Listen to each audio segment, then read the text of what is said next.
ఎస్తేరు గ్రంథంలో ఉన్న 10 అధ్యాయాలు 4 భాగాలుగా చేయబడింది. మొదటి భాగం 1-2 అధ్యాయాలు పూర్తి చేసుకున్నాం. రెండో భాగం 3, 4, 5, 6, 7 అధ్యాయాలు దాన్ని కూడా పూర్తి చేసుకున్నాం. మూడో భాగంలో ఉన్నాం. 8వ అధ్యాయాన్ని కూడా పూర్తి చేసుకున్నాం. 9వ అధ్యాయానికి వెళుతున్నాం. మూడో భాగంలో 8, 9 అధ్యాయాలు ఉన్నాయి. ఇప్పుడు 9వ అధ్యాయాన్ని ధ్యానం చేయబోతున్నాం. ఈ 9వ అధ్యాయంలో దాదాపుగా 32 వచనాలు ఉన్నాయి.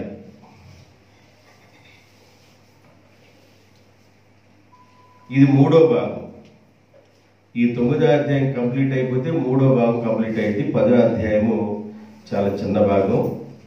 అది మరొకసారి మనం ధ్యానం చేసుకుందాం. ఈ 9వ అధ్యాయానికి మనం పెట్టుకోవలసిన పేరు ఏంటంటే విడుదలకు సంబంధించిన 2 దినములు. విడుదలకు సంబంధించిన 2 దినములు. ఏ విడుదలకు సంబంధించిన 2 దినాలు? యూదులకు దేవుడిచ్చిన విడుదల 2 దినాలుగా అక్కడ కనబడుతున్నాయి. దాని గురించి మనం ధ్యానం చేసుకుందాం. 9వ అధ్యాయం 1వ వచనం. రాజు చేసిన తీర్మానమును చట్టమును నెరవేరు కాలం వచ్చినప్పుడు అదారు అను 12వ నెల 13వ దినమున యూదులను జయింపగలుగుదమని యూదులకు సంబంధించిన పగవారు నిశ్చయించుకున్న దినమందే యూదులు తమ పగవారి మీద అధికారము నొందినట్లు అగపడెను. యూదుల రాజైన అహష్వేరోషు రాజు యొక్క సంస్థానములన్నిటిలోనూ పట్టణముల యందు తమకు కీడు చేయవలని చూసిన వారిని హతము చేయుటకు కూడుకొనిరి. వారిని గూర్చి సకల జనులకు భయము కలిగినందున ఎవరు వారి ముందర నిలవలేకపోయిరి. ఇక్కడ రాయబడిన మాటల్లో అనుకున్న ముహూర్తం రానే వచ్చింది. ఏ ముహూర్తం? 12వ నెల 13వ తారీఖు, అదారు నెల 13వ తారీఖు ముహూర్తం ఖరారైంది కనుక ఆ ముహూర్తం రానే వచ్చింది. యూదుల యొక్క నాశనం కోసం పెట్టిన ముహూర్తం రానే వచ్చింది. అంతకి ముందు రోజుల్లో మొర్దెకై ఏం చేశాడంటే మరి బీజాశ్వముల మీద అంచెగాండులు పంపించాడు. చాలా స్పీడ్గా పంపించాడు. లేక ఏమని పంపించాడంటే హామాను యొక్క శాసనం, ఆయన ఏవైతే యూదులు నాశనం చేయమన్నాడో యూదులకు క్షేమం కలగాలని, యూదుల జోలికి ఎవరు రాకూడదని, ఒకవేళ యూదుల జోలికి కానీ ఎవరైనా వస్తే వారు నశించిపోతారనే ఒక మరలా మరొక చట్టాన్ని మొర్దెకై తయారు చేశాడు. యూదుల జోలికి ఎవరు వెళ్ళకూడదని. ఈ విషయాన్ని అలాగా ఎవరి చేత పంపించారంటే కొరియర్స్ ద్వారా. వాళ్ళు ఏమన్నారంటే అంచెగాండ్రులు అన్నారు. ఏ గుర్రాల మీద వెళ్ళారంట వాళ్ళు? అది చాలా వేగంగా వెళతాయి. ఆ గుర్రాల మీద పంపించారు. అయితే యూదులకు ఏం చెప్పారంటే, నాయనా యూదులకు హామాను ఒక్కడే కాదు శత్రువు. 127 సంస్థానాల్లో యూదులను చంపాలని కంకణం కట్టుకున్న వాళ్ళు చాలా మంది ఉన్నారు. మనకి బైబిల్ చదువుతున్నప్పుడు యూదుల నాశనం కోసం హామాను మరి ఇలా చేశాడు అని మనం చదువుకుంటూ వెళతాం. అయితే ఎంతమంది ఆ ఎలలోకి ఆ గీతలోనికి వచ్చినప్పుడు ఎంతమంది తేలతారో ఇక్కడ అర్థమైంది మనకి. హామాను ఒక్కడే కనబడ్డాడు కానీ యూదులను నాశనం చేయాలని హామాను అక్కడే కాదు, చాలా మంది పూనుకొని ఉన్నారు. యూదులంటే పడని వాళ్ళు ఉన్నారు, యూదులంటే గిట్టన వారు. ఎక్కడి నుండి గిడతలేదు వీళ్ళు? ఆది నుండే గిడతల్లా. ఈ 127 సంస్థానంలో యూదులు అంటే పడని వారు ఎంతమంది ఉన్నారో ఆ వాళ్ళందరూ ఇప్పుడు బయటపడుతున్నారు. యూదులందరూ కొరకు వాళ్ళ శత్రువులు పండగ చేసుకున్నారు. అదారు నెల 13వ తారీఖు రానే వచ్చేసింది. ఇంకేముంది, తెల్లారితే యూదుల భరతం మనం పట్టేస్తాం, తెల్లవారితే యూదులను మనం హతము చేస్తాం, తెల్లవారితే వాళ్ళను మనం నాశనం చేస్తాం అని వాళ్ళు అనుకుంటా ఉన్నారు. అందులోకి అంచెగాండ్రుల చేత తాకీదులు వెళ్ళిపోయినాయి. అయితే యూదులు ధైర్యంగా ఉన్నారు. ఇప్పుడు ఏమి తొలగిపోయిందంటే యూదుల మీద నుండి హామాను చేసిన కుట్ర, హామాను చేసిన మరి పగ, హామాను రాయించిన శాసనం, ఇవన్నీ మటుమాయమైనట్లుగాను వీళ్ళ ధైర్యంగా ఉండమనే విషయం యూదులు తెలిసి యూదులు ధైర్యంగా ఉన్నారు. యూదులు ఎంత ధైర్యంగా ఉన్నారంటే యూదులు కూడుకొని వాళ్ళ ఆలోచనలో ఉన్నారు. 16వ వచనం చూడండి. రాజు సంస్థానముల యందుండు యూదులందరూ కూడుకొని తమ ప్రాణమును రక్షించుకొనుటకై పూనుకొని అదారు మాసము. ఆగండి, ఏమైందంట? యూదులందరూ ఒక పెద్ద మీటింగ్ చేసుకున్నారు. అయ్యా, అదారు నెల 13వ తారీఖున మనం నాశనం కాబోతున్నాం. అయితే మొర్దెకై యొక్క శాసనం మరలా రెడీ అయిపోయింది. రాజుగారి యొక్క ముద్ర పడ్డాది. యూదుల మీద నుంచి మరణ శాసనము తొలగిపోయింది. కాబట్టి మనం ధైర్యంగా ఉందాం. యూదులుగా ఉన్న మనమందరూ ధైర్యంగా ఉందాం. మనమందరం ఒక తాటి మీద ఉందాం, మనమందరం ఒక మాట మీద ఉందాం, మనమందరం కలిసి ఉందామని వాళ్ళు మాట్లాడుకున్నారు. మన మీదకి గాని ఎవరైనా గాని వస్తే, మన జోలికి గాని ఎవరైనా గాని వస్తే వాళ్ళ భరతం పడదాం అని యూదులందరూ మాట్లాడుకున్నారు. మనము ఎవరి జోలికి వెళ్ళొద్దు. అయితే హామాను మాత్రం యూదులందరినీ నాశనం చేయండి, యూదుల ఆస్తి మొత్తాన్ని దోచుకోండి అన్నాడు. వాళ్ళ ఆస్తి మొత్తాన్ని నమ్మేసిన తర్వాత రాజుగారి ఖజానాలో ఎంత చేస్తాడు? 20,000 మడుగుల వెండి, యూదుల దగ్గర నుండి తీసుకున్న వెండి రాజు ఖజానాలో వేద్దామన్నాడు హామాను. అయితే యూదులందరూ అనుకున్నారు, మన జోలికి వచ్చిన వాళ్ళని మనం ఊరుకోవద్దు, మన జోలికి వచ్చిన వాళ్ళు మనం నాశనం చేద్దాం. అయితే వాళ్ళ సొమ్ముతోనూ వాళ్ళ ఆస్తితోనూ మనకు అవసరం లేదు, మన జోలికి వాళ్ళు రాకుండా ఉండాలని వాళ్ళందరూ కలిసి మాట్లాడుకుంటా ఉన్నారు. ఇప్పుడు శోషాను కోటలో ఆ మొర్దెకై చేసిన శాసనం వెళ్ళిపోయింది. 127 సంవత్సరాలకి అక్కడి నుంచి ఒకడు లేఖికుడు పంపిస్తా ఉంటే ఆ రాసిన రాత 127 సంవత్సరాలకు వెళ్ళిపోయినాయి. అప్పటికే పగబట్టి యూదులను చంపాలి అని ఆలోచన చేస్తున్న వాళ్ళందరూ ఇక రానే వచ్చిందిరా అదారు నెల 13వ తారీఖు అని యూదుల మీదకి వచ్చేసారు. 3వ వచనంకి వెళ్ళండి. మొర్దెకైని గూర్చిన భయము తమకు కలిగినందున సంస్థానముల యొక్క అధిపతులను, అధికారులను, ప్రభువులను, రాజు పని నడిపించు వారును యూదులకు సహాయం చేసిరి. యూదుల్ని కాపాడటానికి ఒక అధికారులు వాళ్ళందరూ ఎలాగున్నారంటే 144 సెక్షన్ పెట్టినట్టుగా పెట్టారనమాట. ఎవరి ఇళ్ల నుంచి బయట రాకూడదు, యుద్ధం జరగకూడదు, ఎవరైనా ఇళ్ల నుంచి బయటకు వస్తే మర్యాదగా ఉండదని చెప్పేసి ఈ రాజుకు సంబంధించిన వాళ్ళందరూ అధికారులు వీళ్ళందరూ ఏం చేశారంటే వాడు 144 సెక్షన్ పెట్టినట్లుగా పెట్టినా కూడా యూదులను చంపాలని ఇళ్ల నుండి బయటకు వచ్చారు. ఎవరు? యూదులకు సంబంధించిన పగవారు. హామాను ఒక్కడే కాదు, యూదులకు సంబంధించిన పగవారు శోషాను కోటలోను మరి 127 సంస్థానాల్లోనూ ఆయా ప్రదేశాల ప్రాంతంలో ఉన్న వాళ్ళందరూ 144 సెక్షన్ పెట్టినట్లుగా అధికారులందరూ యూదులను కాపాడటానికి సిబ్బందిని దించి భద్రంగా ఉంచినా కూడా వాళ్ళు పగవాళ్ళు ఏం చేశారంటే సిబ్బందిని వీళ్ళని ఎవరిని పట్టించుకోవాలా, ముందేం చేస్తారంటే 144 సెక్షన్ పెడతారు, పోలీసులు పెడతారు. ఎవడో రోడ్లో బయటికి రాకూడదు, తిరగకూడదు, 144 సెక్షన్ పెట్టారని.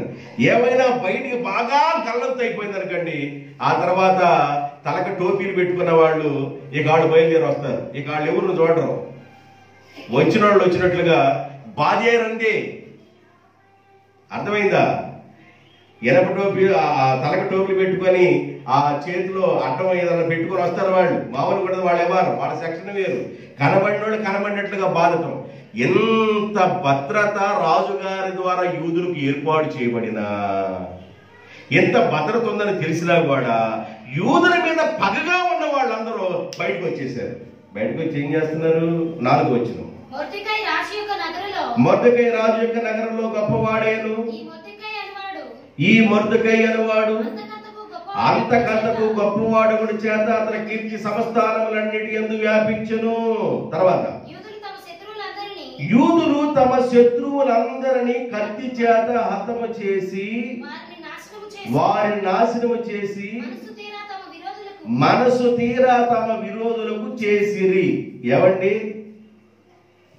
పై వచ్చిన 3వ వచనం చదివాం. 3వ వచనంలో ఏం చదివాం? యూదుల క్షేమం కోసం అధికారులను, అధిపతులను, రాజు పని నడిపించు వారందరూ యూదులకు సహాయం చేశారు. ఎంత సహాయము, ఎంత భద్రత ఉన్నప్పటికీ కూడా యూదుల మీదకి శత్రువు తిరగబట్టం పనిచేశారు. ఇప్పుడు వీళ్ళందరూ ఏమనుకున్నారంటే, మనం ఎవరి జోలికి వెళ్ళొద్దు, మన జోలికి వస్తే మాత్రం మనం ఊరుకోవద్దు అనుకున్నారు కనుక యూదుల జోలికి వాడు వచ్చారు. కాబట్టి 5వ వచనంలో యూదులు తమ శత్రువులందరినీ కత్తి చేత హతము చేసి వారిని నాశనం చేసి వారు మనసు తీరా తమ విరోధులకు చేసిరి. యూదులకి ఎంత కత్తి చేత హతము చేయవలసిన గతి, యూదులకి ఎంత పగ, యూదులకి ఎంత ద్వేషము, మరి అంత కోపం రావడానికి మూల కారకుడు ఎవరంటే హామానే. హామాను చేసిన ఫలితం, పాప ఫలితం, హామాను చేసిన కుట్ర యొక్క ఫలితం యూదులకి ఎక్కడ లేని రోషం ఇప్పుడు వచ్చేసింది. వాళ్ళు వచ్చేసి యూదుల జోలికి వచ్చిన వాళ్ళని ఏం చేశారంటే ఒక్కొక్కరిని అణుచుకుంటా వస్తున్నారు. 7వ వచనంలోకి వెళ్ళండి. హమోదాత కుమారుడైన యూదులకు శత్రువుకు హామాను యొక్క 10 మంది కుమారులైన హర్షందాత, హర్బోను, ఏదో ఒకటి, అస్సాత, పోరాత, అదల్య, అరీదాత. అసలు చూడండి, దాత అంటే వాళ్ళ పేర్లు అట్లా ఉంటాయి అనుకుంటా. మనం కనుక చివరిలో రావు అని పెట్టుకుంటామే. వెంకటేశ్వర రావు, సుబ్బ రావు, అప్ప రావు, అట్ట రావు అంటే వీళ్ళందరికి దాత, హరీషై, అరీదై, వైజాత అనువారిని చంపిరి. 10 మంది కుమారులను చంపిరి. అయితే కొల్ల సొమ్ము వారు పట్టుకొనలేదు. యూదులకు ఒక న్యాయం ఉంది. వాళ్ళ సొమ్ము జోలికి మనకు అనవసరం. మన జోలికి వస్తే మాత్రం మనం ఊరుకోకూడదు. మన మీద నుండి మరణ శాసనం తొలగిపోయి మన క్షేమం అనుగ్రహించబడింది. మనకి అధికారులు, అధిపతులు, రాజ సంరక్షకులు అందరూ మనకి క్షేమం కోసం ఉన్నా కూడా వాళ్ళందరినీ కూడా లెక్క చేయకుండా తెగించుకొని మన మీదకి వచ్చిన వాళ్ళు మనం మాత్రం ఊరుకోకూడదు అనుకొని అక్కడ కొంతమందిని చంపారు. ఆ చంపిన లెక్కలో ఎంతమంది వచ్చారు? 11వ వచనంకి వెళ్ళండి. ఆ దినమందు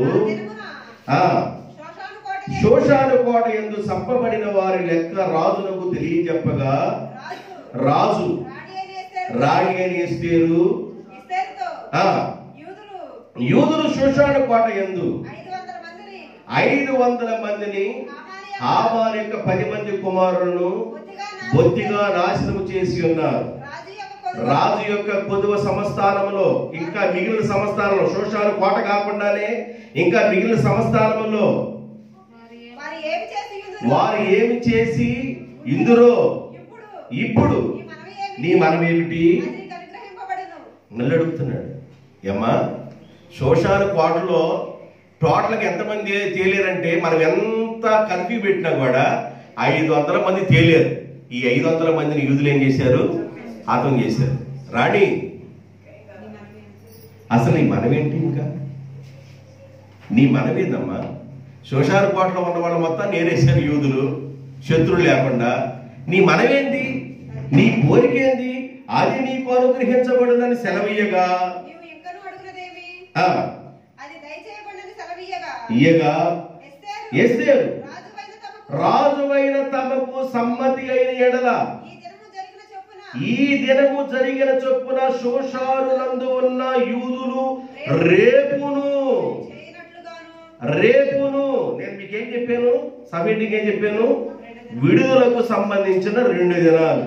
అంటే రేపును అంటే అదారు నెల 13వ తారీఖున 500 మందిని లేపేశారు.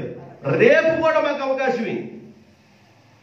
అదారు నెల 13వ రోజే కాదు, 14వ రోజు కూడా మాకు అవకాశమే.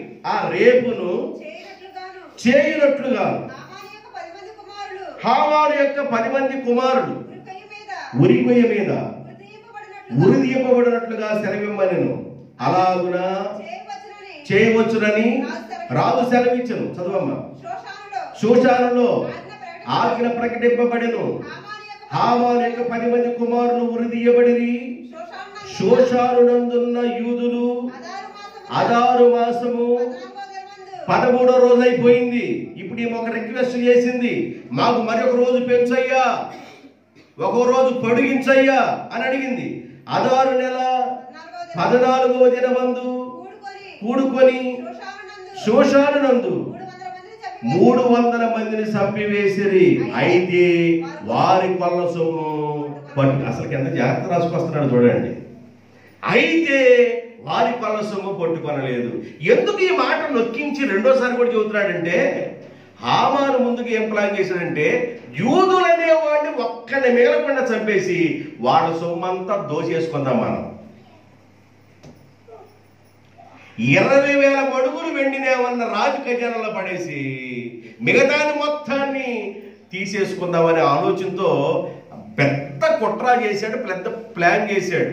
రానే వచ్చింది అదారు నెల 13వ తారీఖు. అదారు నెల 13వ తారీఖు యూదులు 500 మందిని శోషాను కోటలో చంపారు.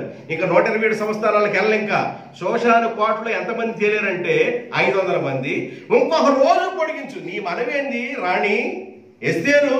నీ కోరికేందని అడిగితే ఏమి లేదయ్యా, ఇంకొక రోజు పొడిగించు. ఇంకెవరన్నా ఉంటే వాళ్ళకు కూడా ఏం చేస్తాం? మేము ఏరేస్తాం. ఎలుకలు ఎన్ని ఏరేసినా కూడా ఎలుకలు వస్తానే ఉన్నాయి. అందుకని దేవుడు అన్నాడు, అమాలేకీలతో తరతరములు యుద్ధమే అన్నాడు. రెండో రోజు కూడా మాకు అవకాశం ఏంటంటే, అదారు నెల 14వ రోజున మరలా శోషాను కోట యందు 300 మంది చంపబడ్డారు. అయినా కూడా వారి కొల్ల సొమ్ము మాత్రం యూదులు తాకనే తాకల. తర్వాత రాజు సంస్థానం. శోషాను కోట కాకుండా ఇంకా సంస్థానాలు ఉన్నాయే, 127 సంస్థానాలు. రాజు సంస్థానముల యందు తక్కిన యూదులు కూడుకొని తమ ప్రాణములను రక్షించుకొనుటకై పూనుకొని అదారు మాసం 13వ దినమందు తమ విరోధులలో 75,000 మందిని చంపిరి. తమ పగవారు బాధ లేకుండా నెమ్మది పొందిరి. అయితే వారు కొల్ల సొమ్ము పట్టుకొనలేదు. 14వ దినమందు వారి నెమ్మది పొందిరి, విందు చేసుకొని సంతోషముగా ఉండి. ఆగండి. ఇప్పుడు ఏం జరిగిందంటే, ఈ 127 సంవత్సరాలలో 13వ రోజునే ఏం జరిగిందంటే, అక్కడ 500 మంది 300 మంది ఎంతమంది అంట? 500. 13వ తారీఖున 500 మంది. శోషాను కోటలో రెండో రోజు అడిగారు కాబట్టి 300 మంది. ఈ 13వ తారీఖున మిగిలిన సంస్థానంలో ఎంతమంది యూదులు చంపేశారంటే, యూదులు అనే వాళ్ళు ఎంతమందిని చంపేశారంటే 75,000 మందిని. ఎంతమందిని అంట? 75,000 మందిని. 127 సంస్థానముల్లో అదారు నెల 13వ తారీఖున షోషాను కోట కాకుండా మిగతా సంస్థానముల్లో ఉన్న యూదులకి శత్రువులుగా ఉన్న వారిని 75,000 మందిని హతం చేశారు. అయితే షోషాను కోటలో ఒకసారి 500, మళ్ళా రెండో రోజు పొడిగించమని రాజు అడిగినప్పుడు పొడిగిస్తే 300 మందిని, అంటే 800 మంది. 75,000 ప్లస్ 800 ఎంత? 75,800. 75,800 మంది యూదులకు శత్రువులు ఉన్నారు. ఒక హామానే కాదు, 127 సంవత్సరాలలో యూదులంటే పడనివారు, యూదులంటే గిట్టనివారు, యూదులు ఎప్పుడెప్పుడు సస్తారా బాబు అని ఎదురు చూసేవాళ్ళు. 75,800 మంది బయటపడ్డారు. అధికారులు యూదుల క్షేమం కోసం అధికారులు పెట్టిన, అధిపతులు పెట్టిన, రాజు ఆడకెంతో క్షేమాన్ని భద్రతను కలుగు చేసిన, అయినా కూడా 75,800 మంది యూదులు లేకుండా ఏరేద్దామని బయటకు వస్తే యూదులే వాళ్ళని ఏరేశారు. దేవునికి స్తోత్రం, హల్లెలూయా. ఎవరైతే లేకుండా ఉండాలనుకున్నారో, ఎవరైతే చనిపోవాలనుకున్నారో, దేవుడు ఏం చేశాడంటే ఇప్పుడు రివర్స్ గేర్ వేసాడు. ఏ గేరు? రివర్స్ గేర్ వేసాడు అనమాట. తిప్పి కొట్టాడు. 75,800 మంది చనిపోయారు. ఇప్పుడు వీళ్ళకి ఈ 9వ అధ్యాయాన్ని ఆఖరి వరకు ధ్యానం చేస్తే అక్కడ ఒక శాసనం తయారు చేయబడింది. ఒకసారి మరలా ఎస్తేరు మొర్దెకై కలిసి రెండో శాసనం తయారు చేశారు. నేను ఇంకా సింపుల్ కట్ చేస్తున్నా. 2 శాసనాలు చేశారు. ఆ 2 శాసనాలు ఏం చేశారంటే, మనకి 13వ రోజు పండగే, 14వ రోజు కూడా పండగే. ఈ పండగని ఏ పండగ అనాలంటే పూరి. పూరి అంటే పూరీము. పూరీము పండగ. ఏ పండగ అంటే ఇది? పూరీము పండగ. ఈ పూరీము పండగ, ఈ పండగని మనం బ్రతికున్నంత వరకు మన పిల్లల పిల్లల పిల్లల పిల్లల పిల్లల పిల్లలు ఈ పండగని ఆచరించవలసిందే. ఏంది ఈ పూరీము అని ఎవరన్నా అడిగితే, ఏంది ఈ పూరి అని అడిగితే, పూరి అంటే తినే పూరి కాదు, పూరి అంటే సీటు అని అర్థం, పూరీము అంటే సీట్లు అని అర్థం. యూదుల యొక్క నాశనం కొరకు సీట్లు వేయబడ్డాయి. యూదుల యొక్క నాశనం వరకు సీట్లు వేయబడ్డాయి. ఆ సీట్లనే ఏమన్నారంటే పూరీము అన్నారు. అదారు నెల 13వ తారీఖు, అదారు నెల 14వ తారీఖు దేవుడు యూదులకు జయమిచ్చాడు. యూదులకు శత్రువులుగా ఉన్న 75,800 మంది హతమైపోయారు. కనుక మన పిల్లల పిల్లల పిల్లల పిల్లలు అందరూ ఏం చేయాలంటే ఈ పూరీము పండగ ఆచరించాలని వారు గ్రంథములో వ్రాసి పెట్టారు ఆ రోజున. దేవునికి స్తోత్రం. ఏంది నాయనా పండుగను ఆచరించాలంటే ఏంది అంటే, ఆ పండగ ఒక అర్థం ఉంటది. పస్కా పండగ ఎందుకు ఆచరించాలంటే ఆ పండగ ఒక అర్థం ఉంటది. పులియని రొట్టెల పండగ, దానికి ఒక అర్థం ఉంది. కోతకాలపు పండగ, దానికి ఒక అర్థం ఉంది. ప్రథమ ఫలముల పండగ, దానికి ఒక అర్థం ఉంది. ప్రతి పండగకు ఒక అర్థం ఉంటుంది. ఆ పండగ గనక, ఈ పండగ గనక యూదులు ఎంత కన్నీరు కార్చారో, ఎంత ఏడ్చారో, ఎంత బాధపడ్డారో, ఈ విషయాలన్నీ తర్వాత రాబోతున్న జనరేషన్ చెప్పి ఈ పండగను ఆచరించాలి. ఈ పండగ ఎలా ఆచరించాలి? ఈ పండగ ఎలా ఆచరించాలి? ఒకసారి పేజీ తిప్పండి. గుండె ధైర్యం చేసుకొని పేజీ తిప్పండి. అమ్మయ్య అనుకొని పేజీ తిప్పండి. అంటే ఆఖరి పడ్డామని అర్థం. ఎస్తేరు గ్రంథం ఆఖరిలోకి వచ్చేమని అర్థం. ఇప్పుడు 20 వచ్చిన చదవండి. మొర్దెకై ఈ సంగతులను గూర్చి రాజైన అహష్వేరోషు యొక్క సంస్థానములన్నిటికీ సమీపమునేమి దూరముననేమి నివసించి ఉన్న యూదులందరికంటే 127 సంస్థానముల్లో ఉన్న వారికే గాని, ఇంకా ఇంకా బయట ఉన్న వారికే గాని పత్రికలు పంపి యూదులు తమ పగవారి చేత బాధపడక నెమ్మది పొందిన దినములనియు వారి దుఃఖము పోయి సంతోషం వచ్చిన నెలనియు వారు మూలుగుట మానిన శుభదినమనియు ప్రతి సంవత్సరము అదారు నెల యొక్క 14వ దినమందు 15వ దినమందు వారు ఆచరించుకొనుచు వచ్చిరి. ఎట్లా? 22 విందు చేసుకొనుచు సంతోషముగా నుండి ఒకరికి ఒకరు ఏం చేయాలంట? బహుమానాలు ఇచ్చుకోవాలి. ఎందుకు బహుమానాలు ఇచ్చుకోవాలి? ఒరే నాయనా, ఆ రోజు మొర్దెకై నిలబడకుండా, ఎస్తేరు గారు నిలబడకుండా ఉన్నట్లయితే యూదులు అనేవాళ్ళు చరిత్ర పుటంలో లేకుండా వెళ్ళిపోయేవాళ్ళరా. కాబట్టి ఈ రోజున బ్రతికున్నాము, ఈ రోజున బ్రతికుని బట్టగడుతున్నాము అంటే దాని అర్థం ఏంటంటే ఆ రోజున ఎస్తేరు చేసిన ప్రాణ త్యాగము. దేవునికి స్తోత్ర.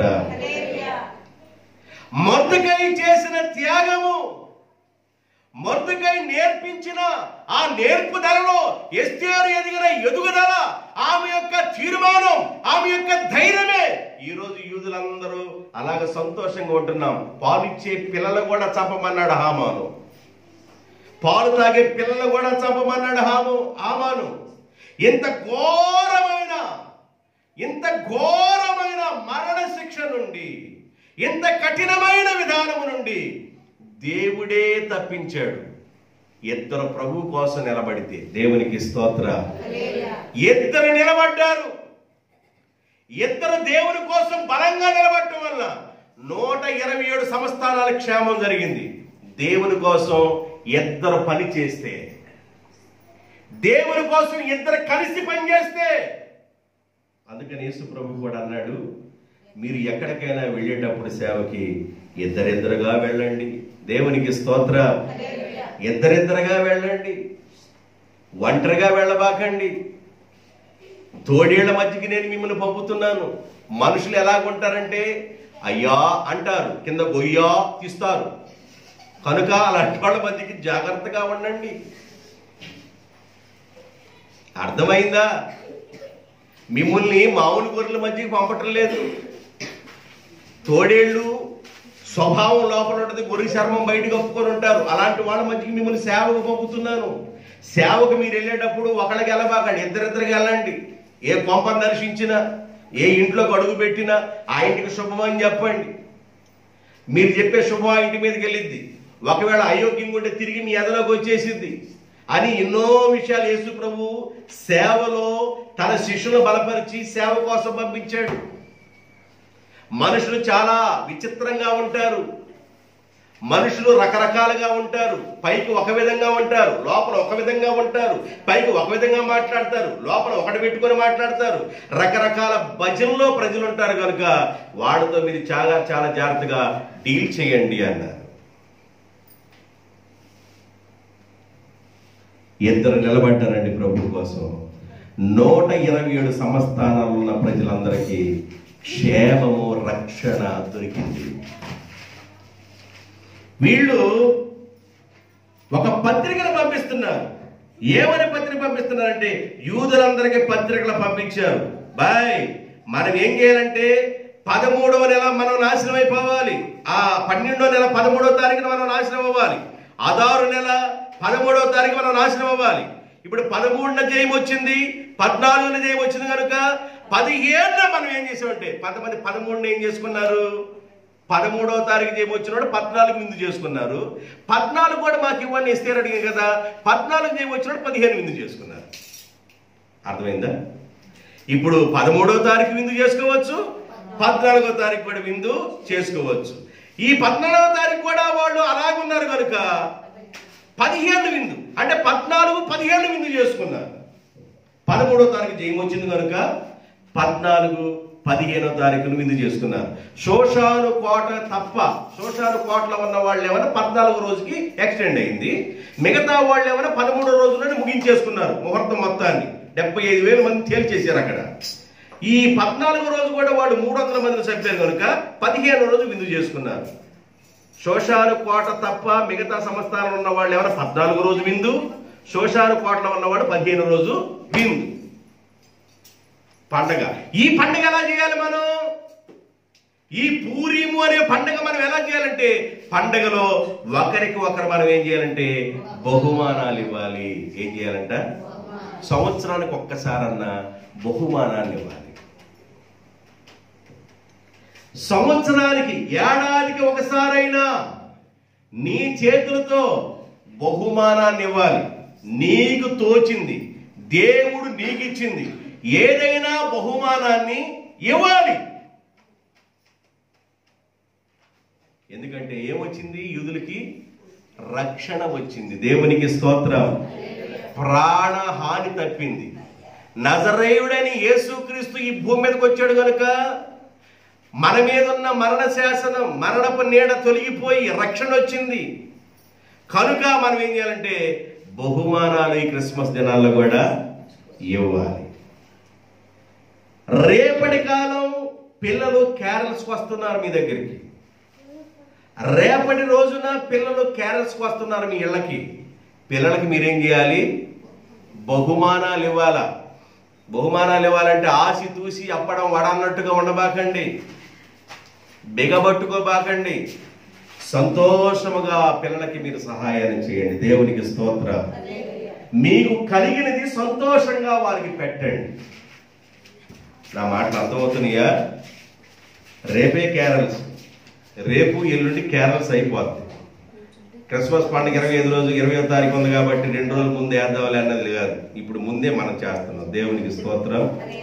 అందువల్ల బహుమానాలు ఇవ్వాలనుకున్న వాళ్ళు మీ ఇళ్లకు వచ్చినప్పుడు యేసయ్యని తీసుకొని వచ్చారు కనుక, యేసయ్యని మోసుకొని వస్తున్నారు కనుక, యేసయ్య ఎందుకు వచ్చాడో వాళ్ళు చెబుతున్నారు కనుక, ఇదిగో ప్రజలందరికీ కలగబో మహా సంతోషకరమైన సువార్తమానం. ఏంటంట? ఆయన మరణించి మన కోసం రక్షణ అనుగ్రహించారు. మన పాపములను ఆయన భుజాల మీద వేసుకొని ఆయన పవిత్రతను మనకిచ్చారు. ఆయన మోసుకొని వస్తున్నారు కనుక బహుమానాలు, బహుమతులు ఇవ్వాలి.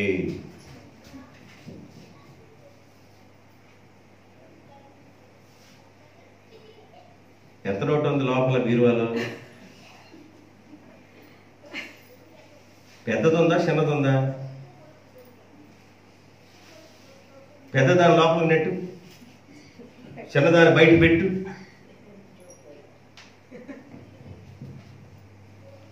అర్థమవుతుందా? చాలా మంది గుప్పిడిని ఏం చేస్తారంటే బిగబట్టేసుకుంటారు, బిగబట్టేసేస్తారు. గుప్పిడిని బిగబట్టడం వల్ల ఆశీర్వాదాన్ని దూరం చేసుకున్నట్టు. నీ మనసులో నిర్ణయించుకున్న కొలది, ఇక్కడ నేను చెప్తే ఇక్కడ ఉన్నాయి, నీ మనసులో ఏమి నిర్ణయించుకున్నావు, దేవుడు నిన్ను ఏమి ప్రేరేపించాడు. రాత్రి చెప్పాను కదా, ఉంగరం కోసం, ప్రత్యక్షపు గుడారపు పని కోసం వారి మనసులో నిర్ణయించుకున్నట్లు, దేవుడు మనసులో ప్రేరేపించినట్లు వాళ్ళు తీసుకొచ్చి ఏమేమి ఇచ్చారంట? ఉంగరాన్ని, ముక్కు పోగులు, ఇక వాళ్ళకి కలిగిన వాటిని తీసుకొచ్చి దేవుని యొక్క మందిరపు పని కొరకు అప్పగించారు వారు. ఇప్పుడు ఏం చేయాలంటే, ఈ పండుగ ఎలా చేయాలంటే, మనకి ప్రాణభిక్ష దేవుడు పెట్టాడు కనుక మనం ఒకరినొకరు కలుసుకునేటప్పుడు, విందు చేసుకునేటప్పుడు ఎలా ఉండాలి ఈ పండుగ?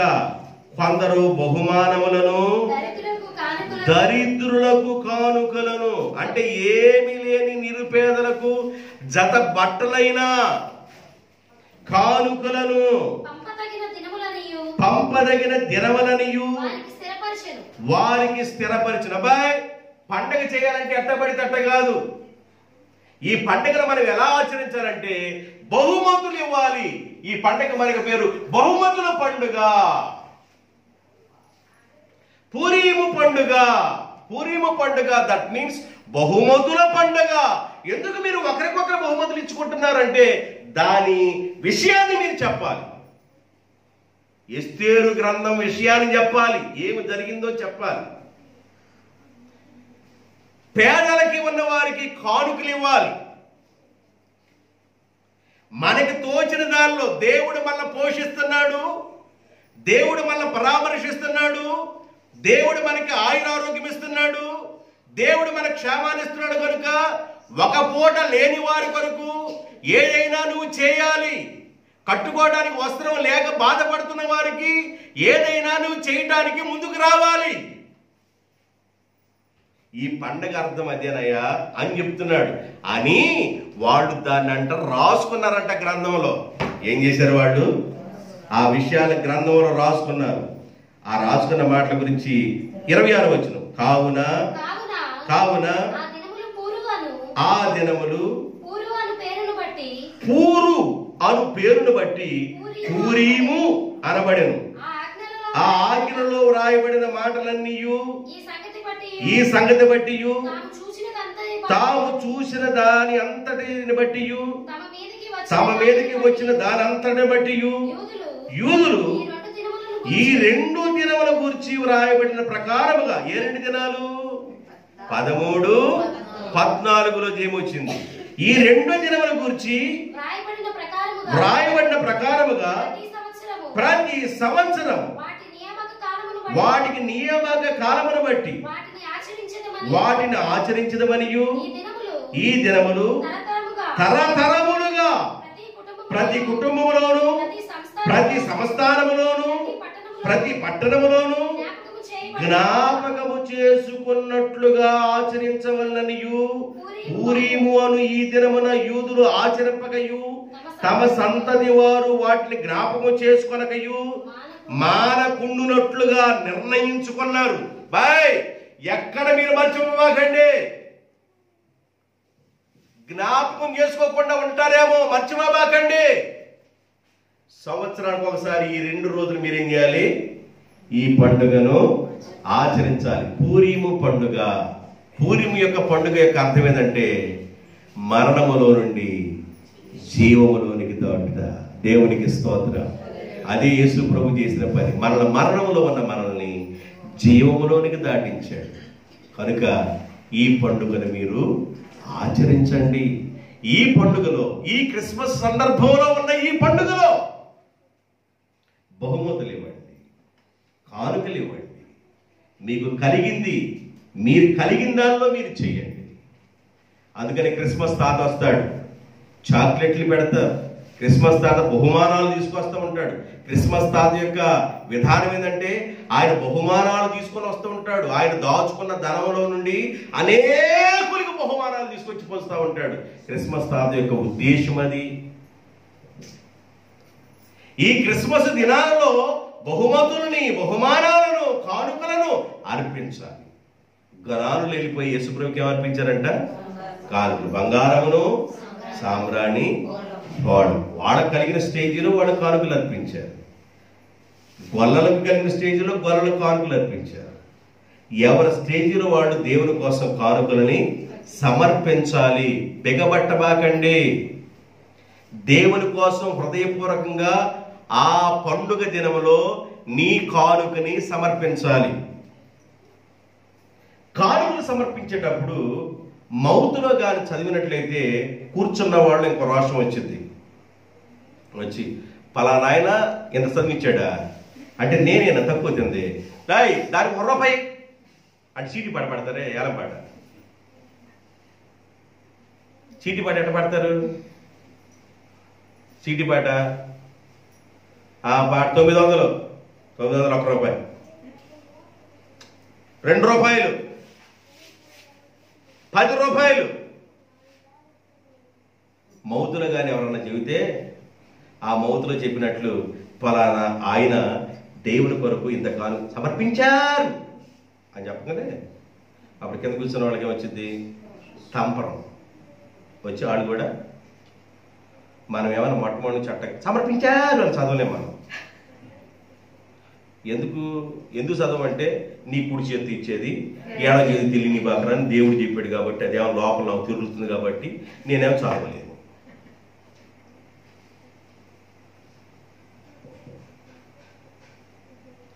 నీకు చదివినా చదవకపోయినా దేవుని కొరకు నువ్వు సమర్పించాలనుకున్నదేదో నీవు మనసారా దేవుని కొరకు సమర్పించుదువుగాక. దీన్ని మర్చిపోబాకండి. అసలు పూరీము పండుగ యొక్క అర్థం ఏంటంటే ఈ పండుగలో బహుమానాలు, కానుకలు సమర్పించటమే ఈ పండుగ అర్థం. ఎందుకు అని ఎవరన్నా అడిగితే ప్రాణం దక్కించబడిందిరా అని చెప్పండి. ఎస్తేరు గ్రంథం 1వ అధ్యాయం దగ్గర నుంచి ఆడకు కూడా ఇక మీరు చెప్పాల. దేవునికి స్తోత్రం. జ్ఞాపకం చేసుకోండి, మరిచిపోబాకండి అని నిర్ణయించుకున్నారు. చదువు 29వ వచనం చదువు. అప్పుడు పూరీమును గూర్చి వ్రాయబడిన ఈ రెండవ ఆజ్ఞ, మొదటి ఆజ్ఞ ఎక్కడ? 20వ వచనం. 9:20 ఏమన్నా యూదులకు పత్రికలు పంపించి అక్కడేమన్నా ఒకసారి చెప్పుకున్నారు. ఇప్పుడు రెండవది 29లో అప్పుడు పూరీమును గురించి వ్రాయబడిన రెండవ ఆజ్ఞను దృఢపరచుటకు అబీహయీలు కుమార్తె అయిన రాణి అని హెస్తేరు యూదుడైన మొర్దెకై కరాఖండిగా వ్రాయించెను. ఖచ్చితంగా చేయాల్సిందేనయ్యా అని చెప్పాడు. ఈ రోజున యూదులుగా ఉన్న ఒక వ్యక్తి భూమి మీద బ్రతికి బట్ట కట్టి పని చేసుకోగలుగుతున్నాడు, పిల్లలు చూసుకోగలుగుతున్నాడు, పిల్లలతో సంతోషించగలుగుతున్నాడు, భార్యతో సంతోషించగలుగుతున్నాడు, ఏదైనా పని చేసుకోగలుగుతున్నాడు అంటే ఈ రోజున ప్రాణ భిక్ష దేవుడే మనకి పెట్టాడు కనుక ఈ పండగని మనం హ్యాపీగా చేసుకోవాలి, చాలా సంతోషంగా చేసుకోవాలి. ఈ పండగని ఎలా చేసుకోవాలంట? సంతోషంగా చేసుకోవాలి. పండగ అర్థం ఏంటంటే పప్పలు వండుకొని తిని పడుకోవటం కాదు. పండగ అర్థం ఏంటంటే ఏదైనా చేసుకొని తిని పడుకోవటం కాదు, దేవుణ్ణి ఆరాధించడానికి మనం వెళ్ళాలి. కొంతమంది ఏడాదికి ఒకసారి కూడా చర్చిలో కనపడరు, ఏడాదికి ఒకసారి కూడా కనపడరు. ఎన్ని విషయాలు ప్రభు క్లియర్గా మాట్లాడుతున్నా ఏడాదికి ఒకసారి కూడా చర్చికి రారు. దేవుని బిడ్డలారా, ఈ సంవత్సరమైన ప్రభు నీకు అవకాశం ఇస్తున్నాడు. మంచి పంచి కట్టుకో, మంచి టవల్ వేసుకో, మంచి షర్ట్ వేసుకో, దేవుని దగ్గరికి రా. దేవునికి స్తోత్రం.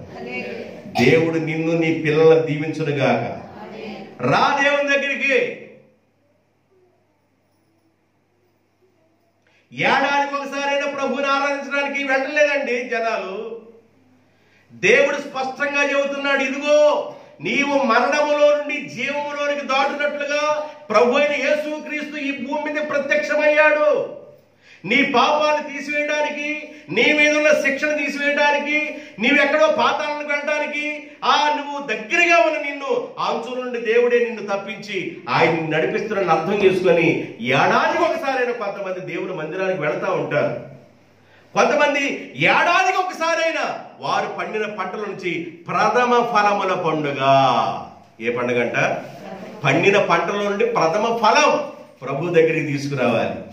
దాన్ని ప్రథమ ఫలముల పండుగ, దీన్ని మీరు ఆచరించాలి. ప్రథమ ఫలముల పండుగ కూడా మీరు ఆచరించాలి. పూరీము పండుగ మీరు ఆచరించాలి.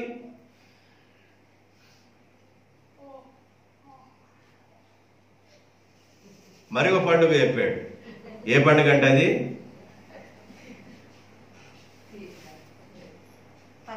పస్కా పండుగ.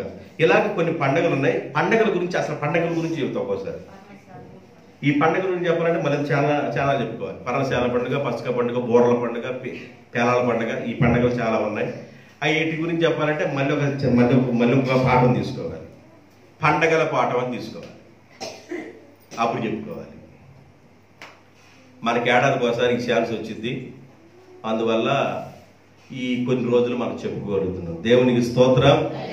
హల్లెలూయా. రెండోసారి ఆజ్ఞ జారీ చేయబడింది.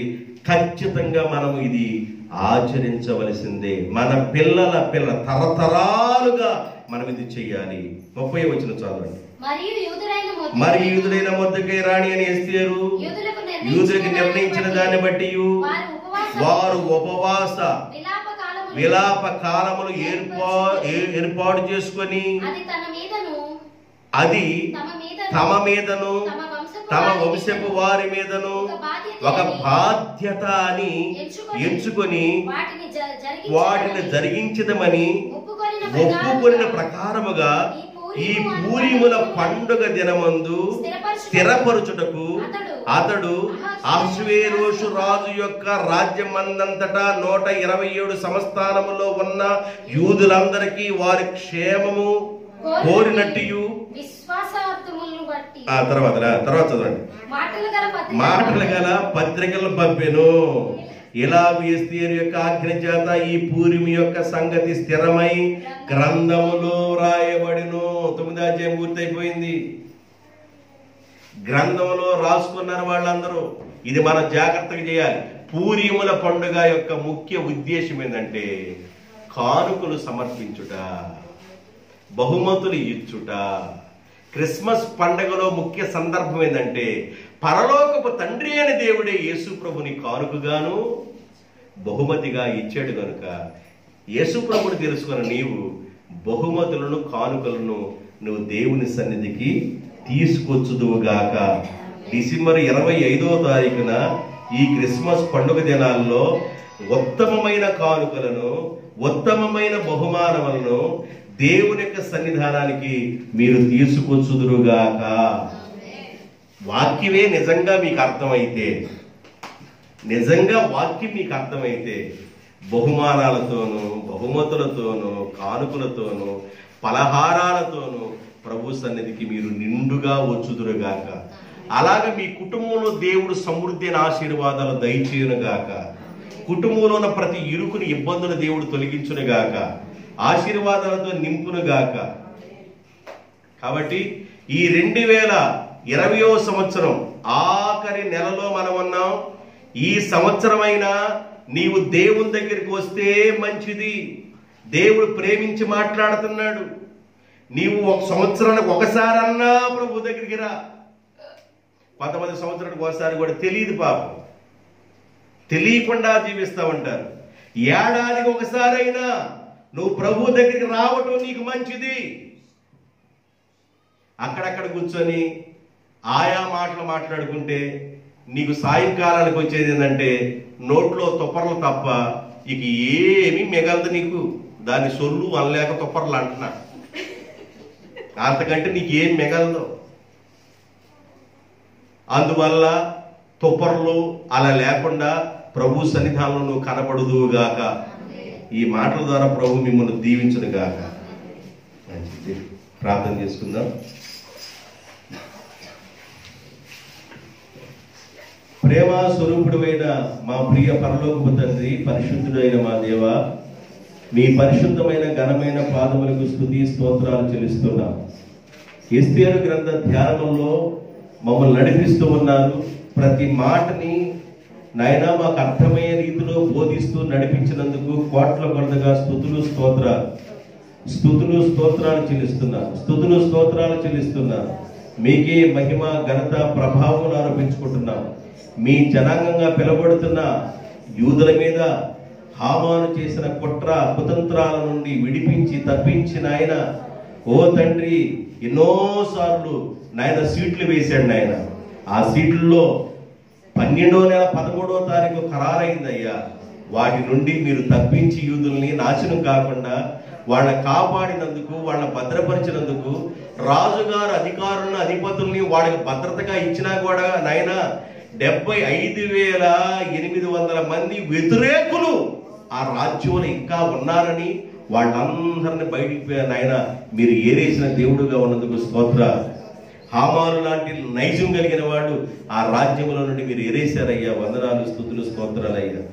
దేవుడు క్షేమాన్ని దయచేశాడు కనుక ఈ పూరిముల పండుగను మనం ఆచరించాలని వాడు గ్రంథములో రాసుకున్నారు తండ్రి. నాయనా ఎస్తేరు అలాగే మొర్దెకై మీ పని కొరకు వారు నమ్మకంగా నిలబడబట్టి 127 సంవత్సరాలు ఉన్న యూదులందరికీ జయమిచ్చిన దేవా, యూదులందరికీ సంతోషం ఇచ్చిన దేవా, యూదులందరూ ఆనందపడేటట్లు చేసిన దేవా, మీకు వందనాలు, స్తుతులు, స్తోత్రాలు చెల్లిస్తున్నాను. మీ మహాకనికరం దయని బట్టి వందనాలు.